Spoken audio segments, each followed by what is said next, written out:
Hello everyone, how's it going? Dr. Incompetent here, and I'd like to do a video continuing on how to make a gaming channel with a specific topic, which is how to choose what games to play on your gaming channel.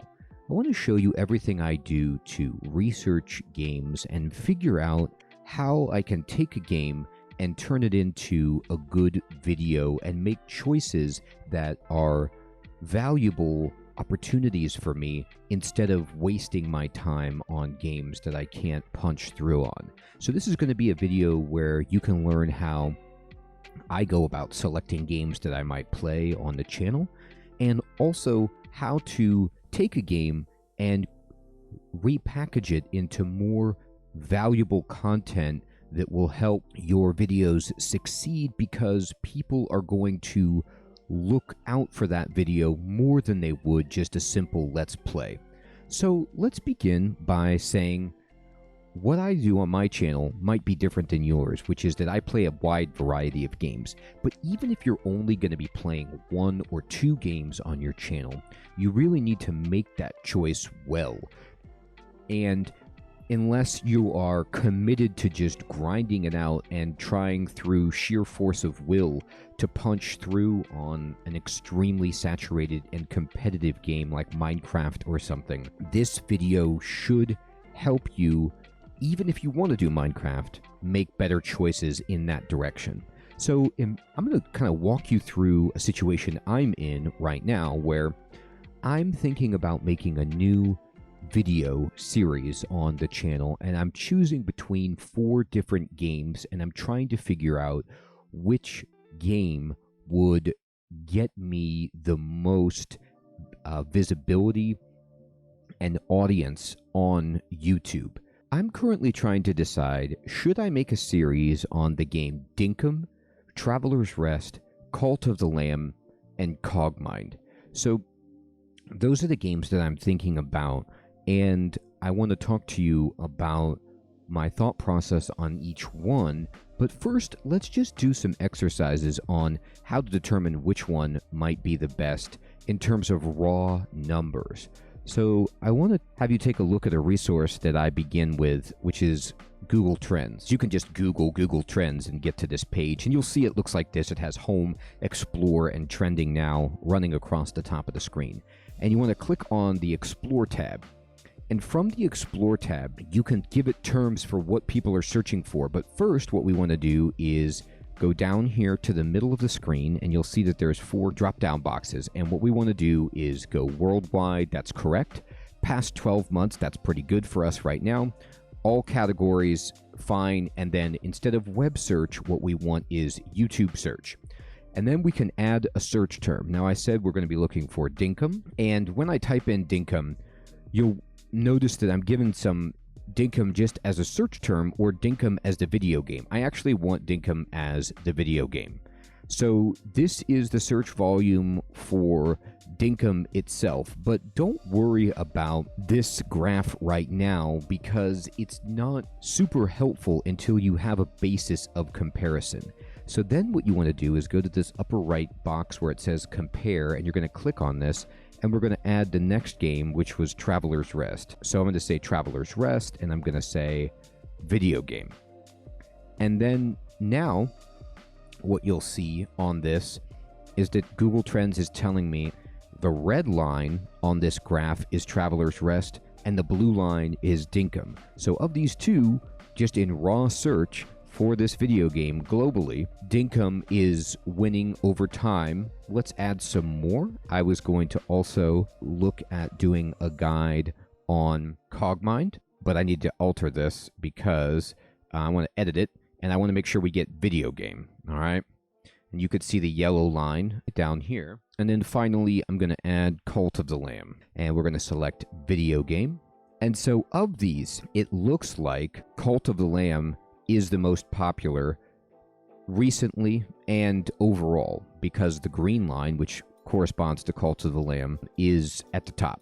Now, this isn't all I use. When I'm making a decision on what game to choose, I use a holistic approach, and I'm just going to show you all the different ways you can do research and hopefully gather data to allow you to make better decisions on what game you want to pick. Because if you are thinking about a game and you realize that nobody's looking for that game, there is nobody searching YouTube for that game, then that's bad. You have an issue that you might want to reevaluate. You can change and search instead of worldwide. You can search for your primary demographic. In YouTube, when you go to your analytics, you can look at your audience and you can see what countries most of your audience is coming from, and then you could poll specifically the countries that people are coming to your videos from. Dinkum is very popular in India, for example, and Indonesia, and even Saudi Arabia and Malaysia. But the problem potentially is if people aren't speaking English in those countries and watching videos that are in English, if they don't watch those, then even though people are searching for it, they might not be searching for it in English. So you kind of need to think about that potentially. So this is the first step is Google Trends. The next thing I always do is I look at Steam. So when I'm on Steam, I check certain factors as well. I will look at each game. So Dinkum, for example, I click on Dinkum, and then on Dinkum's store page, I want to check how many overall reviews are there for this game and what are they. So you can see on the store page, there are 14,370 overwhelmingly positive reviews for Dinkum. That's a very good indicator. People like this game. There's a lot of interest. And then recently, too, there's very positive reviews, 385. Now, you want to look at both of these because a game might have a huge number of all reviews, but if the game was released like 10 years ago and nobody's playing it anymore, then it had an interest, but it might not exist anymore. So you always want to be thinking about, has this been released recently, and are people liking it still, or is this an older game and the interest has kind of fallen off? So right now you can see this looks pretty good, but what about, for example, Cult of the Lamb? We can go to this and we can see that Cult of the Lamb has 46,000 reviews, released it in 2022, same time, and they're not overwhelmingly positive reviews, but they're good. Whenever you get a larger number, it's hard to keep up like overwhelmingly positive. The more popular a game is, there's just going to be a larger contingent of people who try it because it's popular, but it's not for them. That could be the explanation. That's one anyway. But then look at this, 1,928 recent reviews. So there's more recency happening with this game. And that leads to another line of thinking, which is that Cult of the Lamb is a fully released game. There's always a danger of covering games that are in early access, because while you get the recency bonus that it's a new release and people might not have seen it, if you cover a game in early access, there's potentially a lot of people who are like, I don't want to check the game out until it's done, so I'm not going to play it, and I'm not going to watch content on it until it's fully released. And also, things might change and your video becomes out of date. So it's always a decision you have to make. Just understand that usually fully released games will perform better unless it is a sensation and it's a game like Valheim or something that's extremely popular, but it's not done. So Cult of the Lamb looks like it has a lot of people here. And if I search for a game like Cogmind, I know that with Cogmind, there's going to be not very many reviews for this game because this is a classic roguelike. It's for a very, very narrow audience. However, a narrow audience can be a good place for you to try to punch through because there will be less competition. So this is another kind of balancing act that you have to walk through, which is there may be less interest in this game, but if I cover it, maybe there's nobody talking about this, there's no saturation, and I can punch through. And then the other game that I was looking at is Traveler's Rest, which you can see right here. It's currently on sale. This is another huge thing. Always want to check this out. This game has less reviews. It's 2020, but it's been in development for a long time. But it is on sale. And if you can find a game, you could see right here, it says it's 33% off. If you can find a game that's on sale, that should motivate you to maybe want to cover it more, because a lot more people are going to be coming into the game right then, right when it's on sale, and might be looking for a video that you can pounce on. Also, this just got the farm animals update, so if a game is like just getting an update, that can be a reason to release content on it too. So now we've checked some Steam information, looking at the reviews. looking at the recent reviews. And if you want to really, really dive in, you can like go down and look at user reviews and see what they say to make a determination. Because it's worth mentioning that when I'm doing this process, I said it's holistic. Yeah, I look at Google Trends. Yeah, I look at Steam, and I look at these other factors that I'm going to tell you about. That being said, I do not base my decision solely on those numbers, because at the end of the day, I have to actually want to play the game. I don't just go out and see what would be the best choice and make a game based on what's mathematically the best possibility for me to get views, because I have to have fun playing the game. I have to think that it's a good game for myself and that my audience will enjoy the game. So I can't just go necessarily pick up a Formula One racing game because the numbers say it will be a good hit of a video series, because number one, I'm not good at those games. I don't really play those games, and my audience wouldn't expect that because I've never done a video on a Formula One racing game, and it might be a flop for my audience and who my content is served to by the YouTube algorithm. So part of this decision making, and probably the biggest part, needs to be, what can you enjoy? What will you have fun doing? Because if you're not having fun, you will create poor content. That's just the bottom line. And if people can see that very quickly if you're not genuinely having fun, and they will just not feel that vibe and want to leave and go someplace else, because it's a drag to watch somebody who's suffering and just being bored and playing something that they don't want to play because they're just trying to chase views. Views are important, of course, if you're trying to grow your channel, but it's much more important for you to not get burned out, for you to have fun, for you to pick something that you can create positive content on that your audience will respond favorably to. The next thing I like to do is check out Reddit. When you're on Reddit, search for each game and check out the size of the subreddit for the game. So Cult of the Lamb here, they're the largest subreddit, has 59,000 plus cultists, which is what they're calling people who follow this subreddit. That's a big game. So you just kind of want to measure how big is the following. I've made a mistake before on picking a game I thought looked cool.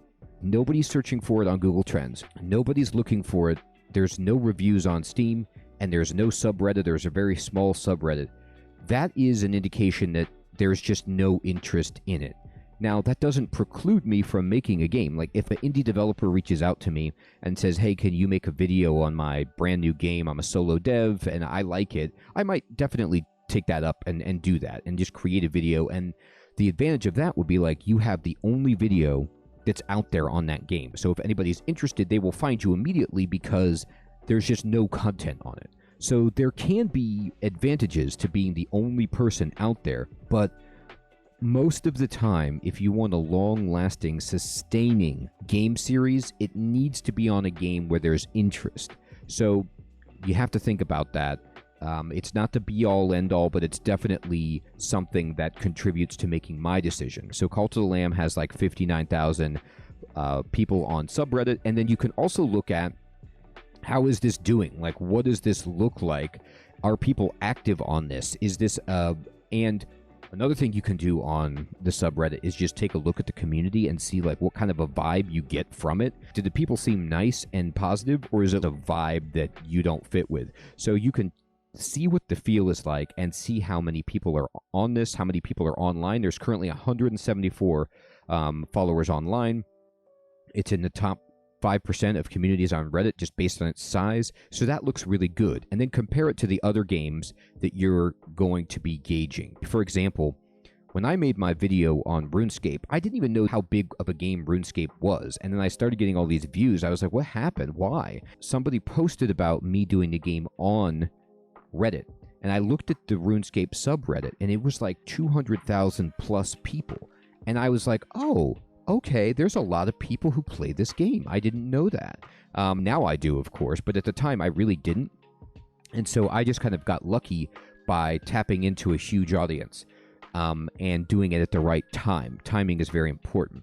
So there's a lot of people here. I've checked the subreddit, we've checked Steam, and we've checked Google Trends. Another thing that I like to do is check Metacritic. If you go to Metacritic.com, this is a website that aggregates all critic reviews into one location, so you get an overall kind of score based on every single critic review that it factors in. So the higher the number out of 100, the better. So this has an 82 from 88 critics, Cult of the Lamb does.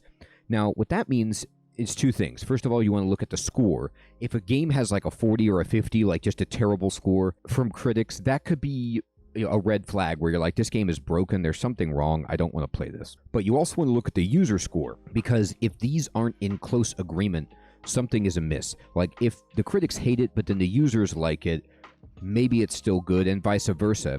But you have to really balance that and say, okay, something is going on here with the discrepancy between these two things. And what you need to do is look at the volume. How many users? 171? Okay, that's pretty good. How many critics? 88. When I see anything over 40, 50 critics, what that means is this is a massively reviewed game.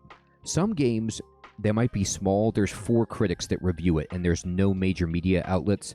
It's not that you can't play that. It's just, again, there's not that much attention. It kind of flew under the radar. People passed on doing a review on the game.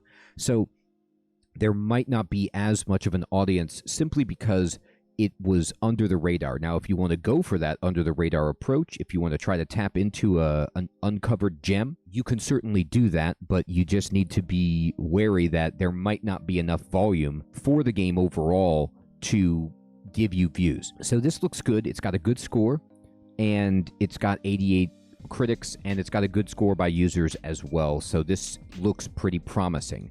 If I search this for Traveler's Rest for PC, the problem is that it's early access. So when you get a game that's in early access, there's nothing. Like sometimes people will review it, but there's no reviews. So you can't really use Metacritic for early access a lot of the time.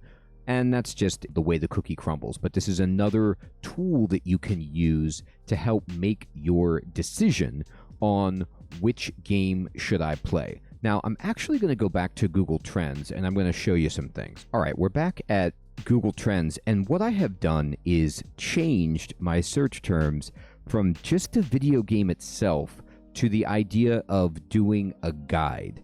And this leads me into a conversation about how to make a game valuable, or how to create value for your viewers when covering a game. You need to think about, what are people going to watch? And I discovered this through trial and error, but Let's Plays are the easiest things to make and the most fun, because you just get to play the video game, and you're just playing the game and making a video about it while you're doing that. It doesn't really take that much to do a Let's Play. It's kind of like a low effort of production, and as a consequence of that, it's going to give the least value to the audience. Who's going to want to watch you play a game? If nobody knows who you are, why is somebody going to want to watch you play? The only people who are going to want to watch you play a game are the people who have a huge interest in that game, and they just watch like every Let's Play or every piece of content about that game. There are people out there who do that, and you can definitely speak to that crowd and make connections and work from that foundation, but it's a smaller pool than if you increase the value. So here are some easy ways to increase the value on any game that you're looking to cover. Number 1, if you are going to do a Let's Play, try to find a game you've never played before. Because if you do a blind or a first-time play of a game, you have more interest than just a Let's Play, because people enjoy seeing a first-timer's reaction to the game. They like watching people kind of try to figure it out or play it for the first time so that they can reminisce or kind of like go back and think about their own first experience. It's way more interesting for people to watch a first-time Let's Play than a fifth-time Let's Play, unless something special is going on. So there's that. Another thing that you want to add to value for your videos is recency. So if you are playing a game that came out 3 years ago, let's say you want to play Zelda Breath of the Wild, older game. There's a million Let's Plays on that. It's been covered. But if you say, let's play Zelda Breath of the Wild for the first time, you tell people, hey, I've never played it. Interesting. And then if you say in 2023, that means it's recent, and you can score big points with both audience and the YouTube algorithm, because recency is king. Like, YouTube loves videos that are posted recently, so you can stand apart and be like, oh wow, this person's playing this game in 2023. Has anything new been done to the game? Has it been changed? This is a up-to-date playthrough. Like, this person might be playing right now, and I can catch them in the act of playing and give them comments that will help them on their play. You can say, I'm playing it for the first time. That will help your Let's Play stand out. But here's some big winners. If you can create any kind of educational content about the game, a tutorial, a guide, that is super interesting and people will love that. It will not take off at first because content like that is what we call search-based content on YouTube. People will discover search-based content when they type in, like, how do I play Cult of the Lamb? Or give me a guide on Cult of the Lamb, or whatever it is, tutorial Cult of the Lamb. Then they'll find you. And over time, if people respond favorably to it, then you will get views and it will build up. But it's not like a viral thing. A guide doesn't go viral. It takes time to build up, but it can be evergreen, meaning like people can be searching for it year after year if it's a good tutorial or a good guide. Another thing you can do is create content that's entertainment based, that's not just a Let's Play where it's like a top 10 list, like top 10 best weapons in Diablo 4, or top 10 best perks for your cultists in Cult of the Lamb, or top 10 foods to make in Traveler's Rest, or top 10 bugs to catch in Dinkum, or top 10 weapons in Cogmind, whatever it might be. Stuff like that. People love top 10, top 5 lists, so you can do that to stand out, to create content that people might want to see that's more desirable than simply somebody playing a game. Now, another thing you can do with Let's Plays is, in the entertainment direction, you could do like a role-playing thing where you role-play as a character, either with your video, like you wear a costume, or just in the game, you like pretend like this person is the dude from Big Lebowski or something like that, and you play the game that way, and people might think that's funny or enjoyable. You could do highlight videos and clips and things like that. You can also do challenge videos where you're like, I will play Dinkum and I won't farm, or I will play Cult of the Lamb without attacking, or some kind of like run like that, or I will only use the gauntlets for the whole game, or whatever it might be, or I will play Traveler's Rest and only serve shish kebab or something, where you just create some kind of funny limitation or challenge for yourself. I will play Cogmind with my feet or whatever. Another thing in that element is what you're doing with Google Trends is you're searching for the game. But then, to stand out, you're going to add modifiers that add value to the experience.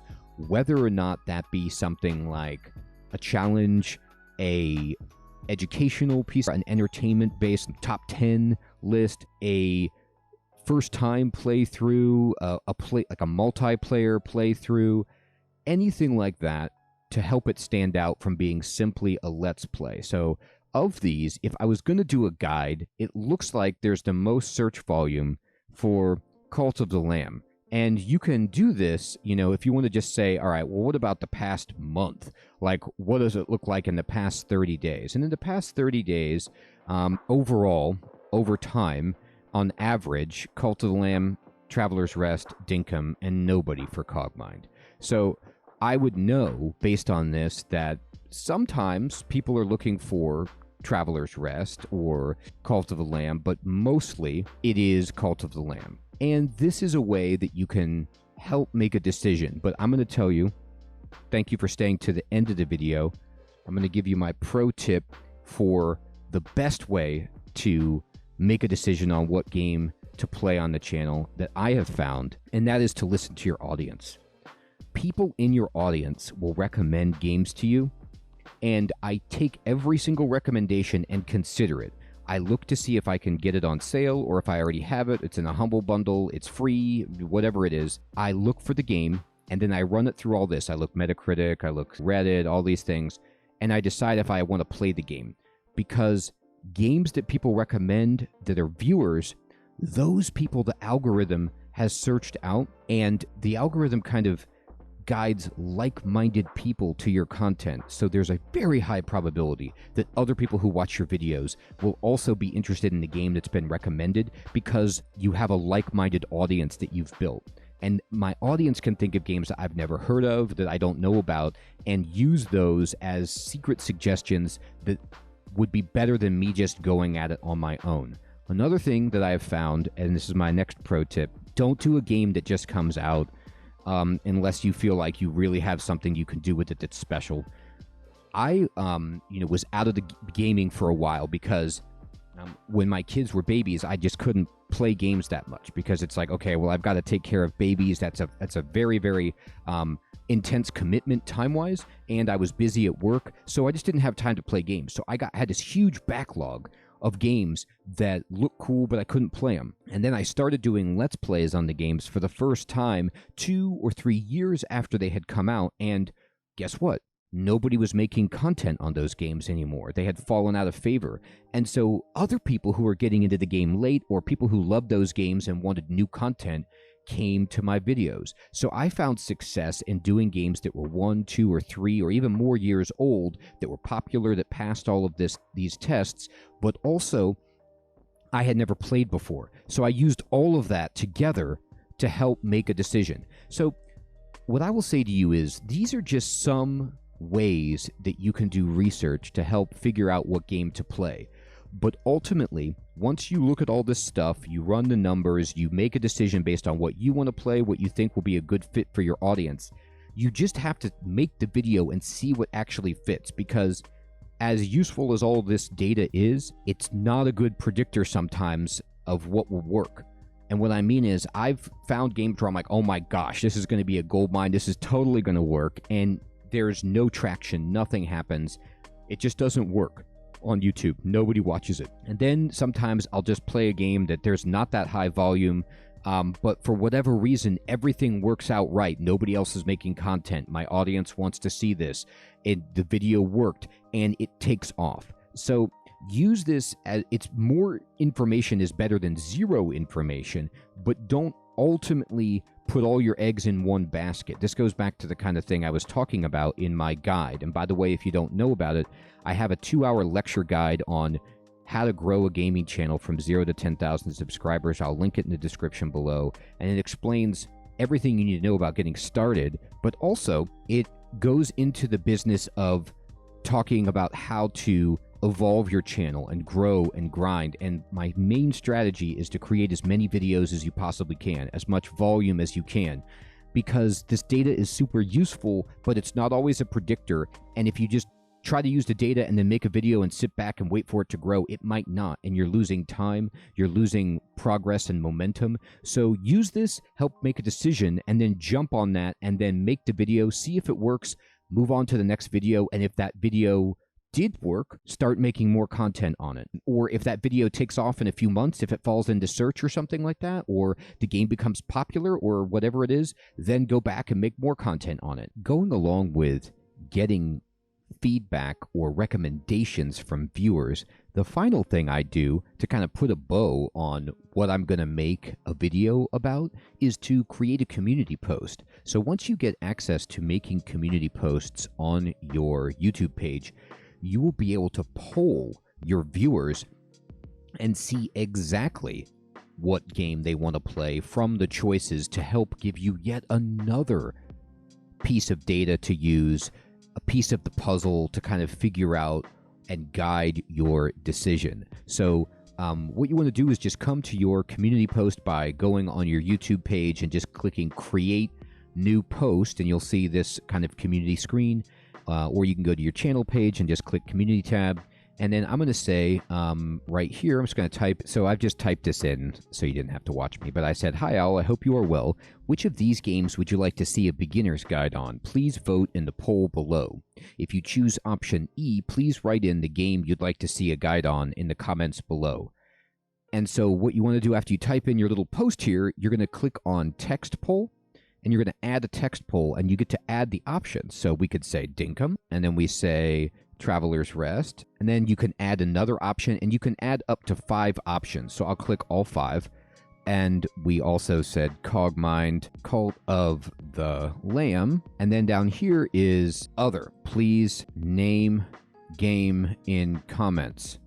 And then you create this post. I'm just going to click Post, and it We'll send this out to all of your subscribers and non-subscribers, like people who are looking at your channel or people who've looked at your channel might see this pop up in their feed, and they can vote in this poll. And this will give you even more information about what game to play, but also community posts are so valuable for engagement, for keeping your channel alive, and the YouTube algorithm, YouTube itself just loves these. So do these, you don't want to bombard people, but every once in a while, and it just makes it more fun. I have learned through this process that the best way to create videos that people want to see from my audience is to listen to the audience and to make it an interactive, fun process where I'm hearing and we're all sharing, and it's a community, and it just is so much more fun, immersive, enjoyable, rewarding, and valuable for everyone involved when it's a group effort. So by allowing the community to participate, you get even more insight into what would be the best for your videos, for your audience, but also this will drive beyond your audience. So now this is another way yet to help you make this decision. So very quickly, I want to come back to that poll day after I made it and show you how it's progressed and tell you how I would interpret the data that I got from the community post. So you can see this is actually pretty close. Like, people want to see almost all of these. Traveler's Rest and Cogmind are tied at the top. We got 152 votes so far, but Cult of the Lamb and Dinkum are also right there, and people selected some other games in the comments below. So what would you do here, right? What I do in a spot like this is, and I was just listening to Roberto Blake talk about this, who's a fabulous YouTube content creator, but he mentioned that basically one of the ways that people work with the YouTube algorithm is they just ignore it. And how can you ignore being at the mercy of the YouTube algorithm? One way is by just making so much content that it doesn't matter necessarily what sticks, because usually something will. And what I mean by that in this sense is I see that all of these look like promising titles because there's interest from my audience in all of them. And when we research them, except for Cogmind, who got it got very little pull on Google Trends, and yet because there's so much interest from my own community, that there is interest in that game. So if you would have gone strictly by just those numbers, Cogmind wouldn't even been in consideration. But from my pool of people who are kind of representing those who like roguelikes, and not everybody even voted, this is actually a good idea. So if I want to, quote, beat the algorithm, what I would honestly do is make all of these guide series. I can't do it all at once. It'll take too much time. But I can work on them eventually because there's interest. Now, if I looked at this and nobody voted for one of the options, I'm not going to waste my time on that. But because these are pretty close, what this has told me is that all of these are actually pretty reasonable. And what I can do is make all of these and not put all my eggs in one basket. And by diversifying and having all of these, I have the opportunity for one of these series to go, not viral, because guides don't really go viral. They take time. That being said, I have a lot of guides that have their first episode in the series has gotten over 10,000 or 20,000 or 50,000 views. And these series, you don't know which one is going to really catch fire. So the way that you can just kind of spread things out and hope for the best is by doing all of them, because they all look like games that people would want to see and that I can do on my channel. So interestingly, I'm going to maybe make all of these someday. Now, here's the limitation. I don't have enough time to just make them all. I can't do them all. It takes too much, not only time, but I have to research it. I have to make sure I get the information right. I have to make the videos, all that stuff. So I can't do it all at once, but I have a game plan. I have a whole back catalog that I can dig into. Now, if you're in a different situation, if you're in a spot where your time is much more limited, you have a lot more commitments, and you can't go and make as many videos as I can, given my own circumstance, then what you do is you just make a different decision. And from this data, you would pick one or maybe two that you would try to make a series on eventually, but you couldn't do all of them up front. you might have to make a more selective decision. But with all of this information, the Google Trends, the Steam, the Reddit, the Metacritic, asking your community and thinking to yourself, what would be fun for me to play? What do I want to play? And what do I think personally would be good for my community? With all of that, you can make a good decision so that the limited time that you do have to dedicate to your YouTube, you can make a better choice. This is just what I do to help me make a better educated decision so that I'm not grinding my gears and I can create a video with a better chance of success. I hope you found this useful. If you have any questions for me, please put those in the comments below. Thanks so much for watching, and I wish you the best of luck with your gaming channel. Take care.